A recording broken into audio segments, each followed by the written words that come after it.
কুয়েট শিক্ষার্থীদের সাথে সংহতি জানিয়ে রাজু ভাস্কর্যের পাদদেশে বিক্ষোভ সমাবেশ করছে সাধারণ শিক্ষার্থীরা। এই বিষয়ে জানবো আমাদের সহকর্মী শাকিল হাসানের কাছ থেকে।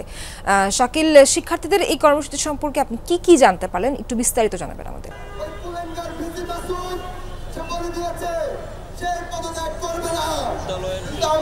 কুয়েটের ভিসির পদত্যাগের দাবিতে আজকে সকাল থেকেই গণতান্ত্রিক ছাত্র সংসদের পক্ষ থেকে অনশন করা হচ্ছিল রাজু ভাস্কর্যের নিচে, এবং সেই অনশন এখনো চলছে। পাশাপাশি ঢাকা বিশ্ববিদ্যালয়, জগন্নাথ বিশ্ববিদ্যালয়, জাহাঙ্গীরনগর বিশ্ববিদ্যালয় সহ আরও বেশ কয়েকটি সরকারি বেসরকারি বিশ্ববিদ্যালয়ের শিক্ষার্থীরা এই ডাসের সামনে তারা একটি বিক্ষোভ করছেন এবং তারা এরপর মিছিল করবেন, ক্যাম্পাস প্রদক্ষিণ করবেন এবং এই বিক্ষোভ থেকে তারা বলছেন যে কুয়েটের ভিসিকে অবিলম্বে পদত্যাগ করতে হবে, কারণ তিনি এখন পর্যন্ত শিক্ষার্থীদের যে সমস্ত দাবিগুলো আছে সেই দাবিগুলো মানা হয়নি এবং সেই দাবিগুলো দ্রুতই মানতে হবে, নইলে তারা আরও কঠোর আন্দোলনের দিকে ঘোষণা দিয়েছেন। তারা আরও আন্দোলন করবেন বলে জানাচ্ছেন এবং পাশাপাশি গত রাতে ঢাকা বিশ্ববিদ্যালয়ের ক্যাম্পাসের বাইরে শাহবাগ মোড় তারা অবরোধ করেছিলেন এবং তারা এই বিক্ষোভ থেকে তারা বলছেন যে দরকার হলে তারা আবারও বিভিন্ন সড়ক এবং মোড়গুলো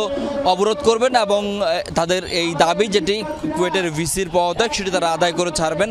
এবং পাশাপাশি এই আন্দোলন করতে গিয়ে এবং অনশন করতে গিয়ে যে সমস্ত শিক্ষার্থীরা এরই মধ্যে অসুস্থ হয়ে পড়েছেন তাদের চিকিৎসার ব্যবস্থা করারও দাবি জানাচ্ছেন তারা। সোহার। শাকিল, অসংখ্য ধন্যবাদ আপনাকে।